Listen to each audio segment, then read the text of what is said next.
Hello yes welcome to our channel. So ప్రస్తుతం మనతో పాటు ఉన్నారు డాక్టర్ శ్రీనివాసరావు గారు. సార్తో మాట్లాడి ఈరోజు హెల్త్ పరంగా మరికొన్ని అప్డేట్స్ అడిగి తెలుసుకుందాం. నమస్తే సార్. నమస్కారం అండి. సార్, గట్ హెల్త్ అనగానే మన బాడీకి రారాజు గట్ హెల్త్ అంటూ ఉంటారు.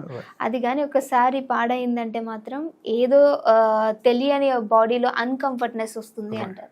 సో గట్ హెల్త్ కరెక్ట్గా ఉండాలంటే మనం అసలు first of all life style కావచ్చు, లేదా మనం బాడీని కరెక్ట్ వేగా ఉంచుకోవాలంటే ఫుడ్ అనేది అంత ఇంపార్టెంటా? సో మనం తీసుకునేటువంటి food intake. Sir definitely gut health అనేది మనం చూసుకుంటే దానికి సింపుల్ ఎగ్జాంపుల్ ఏంటంటే మనము చూస్తాం కదా, మనం ఎదుటి వాళ్ళతో ఎలా ఉంటే వాళ్ళు మనతో అలా బిహేవ్ చేస్తారంట. సో మనకి ఇక్కడ 100% మన బాడీ హెల్తీగా ఉండాలంటే మనం హెల్తీ థింగ్స్ యాక్సెప్ట్ చేయాలి. అంటే మాటల్లోనే కాకుండా ఫుడ్లో కూడా హెల్తీ ఫుడ్స్. అంటే మీకు డౌట్ రావచ్చు, మరి అంటే మిగతా మనం తీసుకునేవి అన్హెల్తీ ఫుడ్స్ అంటే ఎస్, ఇప్పుడున్న జనరేషన్లో నిజంగానే చెప్పాలంటే మనం అడల్టరేటెడ్ ఫుడ్స్ కానివ్వండి, మనం చూస్తుంటాం నకిలీవి ఇవి అవి అన్నీ నకిలీవి అంటాం. ఈ ఫుడ్స్ టేస్ట్కి బాగా ఉన్నాయని చెప్పేసి మనం ఇష్టం వచ్చినట్టు గట్ని చాలా ఇబ్బందులు పెడుతున్నాము. అయితే ఎస్, ఫుడ్ అనేది ఇంపార్టెంట్. అంటే అది నేను చెప్పడమే కాదు, మన లైఫ్ స్టైల్ అంటే మనము ఫుడ్ లేకుండా మనిషి జీవించడం అనేది ఇంపాసిబుల్. అయితే కొన్ని సందర్భాల్లో ఫాస్టింగ్ చేస్తారు, నిరాహార దీక్ష చేస్తారు అన్న వాళ్ళలో కూడా వాళ్ళు ముందు తీసుకున్న ఫుడ్ అది ఎనర్జీగా హెల్ప్ అవుతూ ఉంటుంది, అది స్టోరేజ్ ఉంటుంది కాబట్టి ఉంటుంది తప్ప అసలు ఫుడ్ లేకుండా కొన్ని సందర్భాలు కొంతమందికి వర్కౌట్ అయ్యి ఉండొచ్చేమో, కానీ ఇది అందరికీ అన్వయించుకుంటే మాత్రం కరెక్ట్ కాదు. ఫుడ్ అనేది చాలా ఇంపార్టెంట్.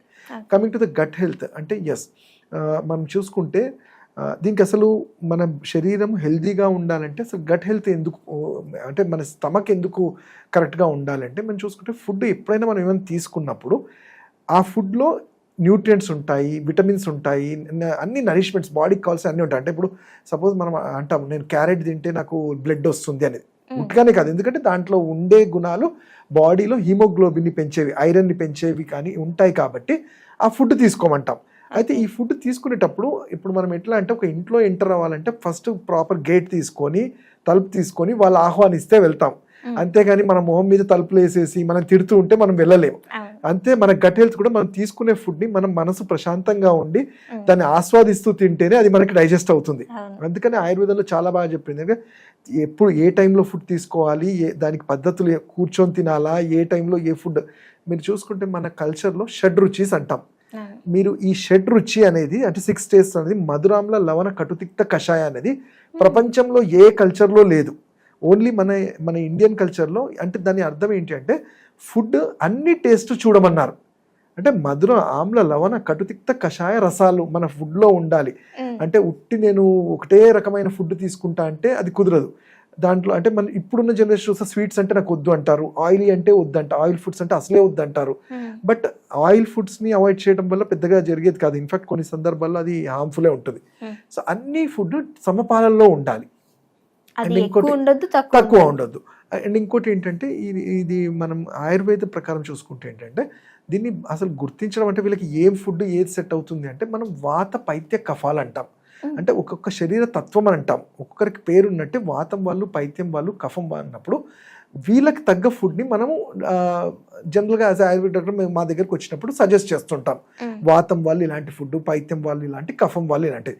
బట్ ఓవరాల్గా ఎప్పుడైతే ఎవరికి సరిపడింది ఏంటంటే ఈ ఆల్కహాల్ లాంటివి కానివ్వండి, ఎక్కువ ఫాస్ట్ ఫుడ్, బాడీకి ఎక్కువ టైం డైజెస్ట్ చేసుకునే ఫుడ్లు, దాన్ని రజస అంటాం.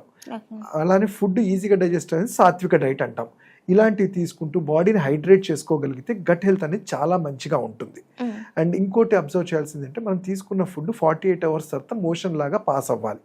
దాన్ని కాన్స్టిపేషన్ అలాంటివి లేకుండా ఉంటే మన స్టమక్ అనేది, ఇంటెస్టైన్స్ అనేవి ఎప్పుడు మంచిగా మెయింటైన్ అవుతుంటాయి. ఓకే, మరి గట్ హెల్త్ రిలేటెడ్ ఏమన్నా మనకు చిన్న చిట్కా చెప్పగలరా? అంటే సింపుల్గా నేను ఏదో చెప్పాను. ఇప్పుడు దానికి చిట్కా కన్నా ముందు అసలు మన ప్రొసీజర్ చూస్తే మనం తీసుకునే ఫుడ్ చూస్తే స్టమక్లో నుంచి ఆ గేట్స్ ఓపెన్ అవ్వగానే ఫస్ట్ వెళ్ళేది ఏంటి, స్మాల్ ఇంటెస్టైన్స్లోకి.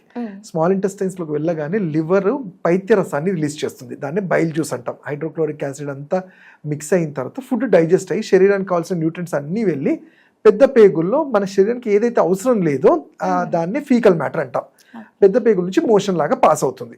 ఇది రెగ్యులర్గా జరిగే ప్రొసీజర్. ఎప్పుడైతే ఈ ప్రొసీజర్లో ప్రాబ్లం అవుతుందో అప్పుడు రిగర్జిటేషన్ జరిగి గ్యాసెస్ అవ్వడము, మంటలాగా రావడము, అల్సర్స్ ఫామ్ అవ్వడము, అట్లనే కాన్స్టిపేషన్, పైల్స్, ఇవన్నీ రకరకాలు అన్నీ చూస్తుంటాం.